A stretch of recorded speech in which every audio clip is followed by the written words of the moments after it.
जय श्री राम मित्रों, आज हमारे समीप में इस नवरात्रि पावन पर्व शक्ति उपासना पर आज चर्चा करेंगे। नवरात्रि क्यों मनाते हैं, इसका पौराणिक महत्व क्या है, कब से यह परंपरा चली आ रही, इस पर आज चर्चा करेंगे। और जाने कलश स्थापन करने का शुभ मुहूर्त कब है एवं किस दिनांक से किस दिनांक तक यह पर्व है और नवरात्रि में क्या नहीं करना चाहिए, आज इन सब विषयों पर चर्चा करेंगे। दुर्गा दुर्ग विनाशिनी भयहरी माता मनोहारिणी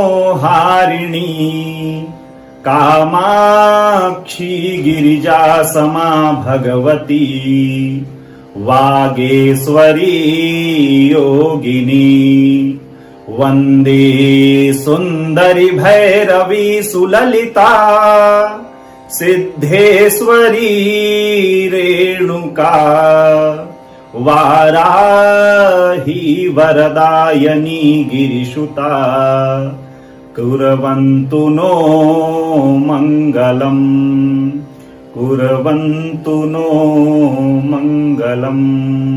आइए सर्वप्रथम जानते हैं नवरात्रि क्यों मनाई जाती है एवं किस प्रकार की नवरात्रि एक वर्ष में आती है। चर्चा करेंगे, देखेंगे हमें एक वर्ष में 4 प्रकार की नवरात्रि प्राप्त होती है श्रीमद् देवी भागवत के अनुसार में, जो कि आश्विन शुक्ल पक्ष में पड़ती है, जो कि शारदीय नवरात्र कहलाती है, और चैत्र शुक्ल प्रतिपदा जो कि भगवान राम का जन्मोत्सव पर्व पे मनाया जाता है, और माघ मास में एक गुप्त नवरात्रि एवं आषाढ़ मास में एक गुप्त नवरात्रि। तो 2 नवरात्रियां जो गृहस्थ आश्रम एवं हम सभी के लिए शक्ति उपासना के लिए होती हैं, और 2 नवरात्रि जो पड़ती हैं वर्ष में, वह साधना एवं किसी विशेष कामना के प्रति सभी साधु संतों एवं साधकों के लिए होती है। तो हमारे समीप में इस समय आश्विन शुक्ल प्रतिपदा से यह पर्व शक्ति उपासना का आरंभ हो रहा है, तो हम सभी इस पर आज चर्चा करेंगे। एक समय की बात है, त्रेता युग में भगवान श्री राम आलताई रावण के ऊपर जब विजय प्राप्त करने के लिए समुद्र के किनारे पर थे, उस समय भगवान ब्रह्मा ने कहा कि आप चंडी देवी शक्ति की उपासना करें। तब जाकर के भगवान श्री राम ने चंडी देवी उपासना के लिए अनुष्ठान रखा और उसमें 108 नील कमल एकत्रित किए और उनकी उपासना करने के लिए उद्यत हुए। उधर मायावी रावण अपनी माया शक्ति से उन 108 कमल में से एक नील कमल चुरा करके लिए गया। तब इधर रामादल में थोड़ा सा हाहाकार मचा कि हो सकता है चंडी देवी इस पे कुपित हो जाएं और भगवान को श्राप दे दें।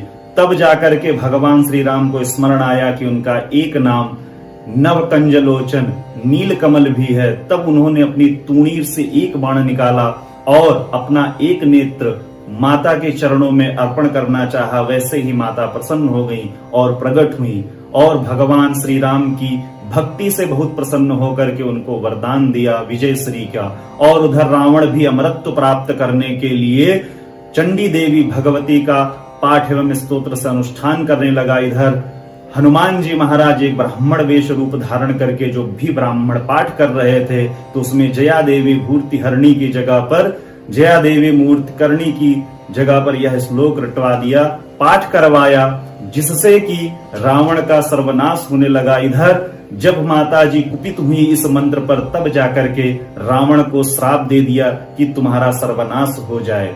यह हमें एक कथा प्राप्त होती है त्रेता युग में। उससे भी पूर्व में उसी समय में महिषासुर नाम का दैत्य था, जो कि रंभ नामक का एक पुत्र था, जो कि महिष से उत्पन्न हुआ था। उसने भगवान ब्रह्मा को अपनी तपश्चर्या से खूब प्रसन्न किया और उनसे अमृतत्व का वरदान मांगा। तब भगवान ब्रह्मा ने कहा, जो भी जीव जन्म लेता है उसका मरण निश्चित है, अतः आपको यह अमृतत्व का वरदान मैं नहीं दे सकता हूं।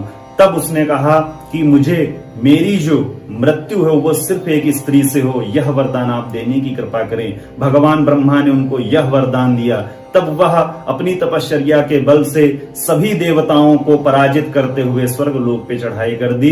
कुछ समय तक स्वर्ग पर युद्ध चला और उसने स्वर्ग पर विजय प्राप्त की। इंद्रादिक सभी देवता इधर उधर विचरण करने लगे। त्रस्त होकर के भगवान ब्रह्मा विष्णु महेश के पास में गए और उनसे विनती करने लगे कि हे देवता, इस महिषासुर से हमारी रक्षा करें। तब ब्रह्मा विष्णु महेश आदि सभी देवताओं ने अपनी अपनी शक्ति से चंडी देवी को उत्पन्न किया। उनको आयुधों से सुसज्जित कर करके महिषासुर का चंडी देवी ने वध किया। उस समय यह नवरात्रि का पर्व था, जिससे यह नवरात्रि में परिणित हुआ और सभी देवी की उपासना करने लगे। उस समय से यह प्राचीन काल की परंपरा चली आई है, जिससे यह हम सभी शक्ति की उपासना करते हैं।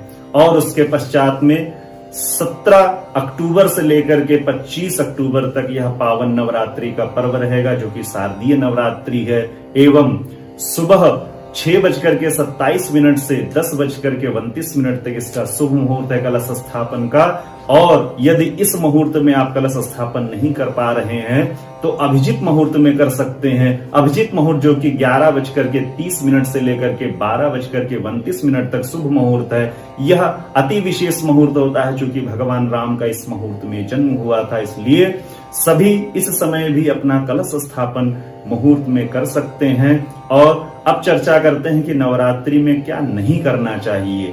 तो भगवान के इस शक्ति उपासना में जो भी कलश स्थापना एवं अखंड ज्योति स्थापित करते हैं, उनको अपना घर त्याज्य कर करके कहीं दूसरे घर पे निवास नहीं करना चाहिए। रात्रि जागरण एवं रात्रि निवास शयन अपने घर में ही करना चाहिए, जो भी लोग कलश स्थापना करते हैं। और हो सके तो भूमि शयन करना चाहिए व्रत एवं उपासना में। और अपने स्मश्य कर्म नहीं करना चाहिए, दाढ़ी एवं बाल नहीं बनवाना चाहिए, अपने नाखून नहीं काटना चाहिए। व्रत के पूर्व ही यह सब कर्म कर लेना चाहिए।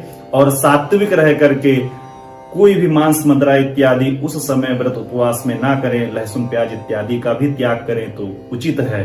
और सात्विक रह करके ब्रह्मचर्य का पालन करना चाहिए और किसी को भी मिथ्यापवाद नहीं बोलना चाहिए, अपशब्द नहीं बोलना चाहिए। हो सके तो उस व्रत के समय में मौन रहें तो बहुत ही उत्तम है। यह सब विधान शक्ति उपासना के अंतर्गत में आते हैं। अतः आप सभी इस समय में सहित में शक्ति की उपासना करें। धन्यवाद। जय श्री राम।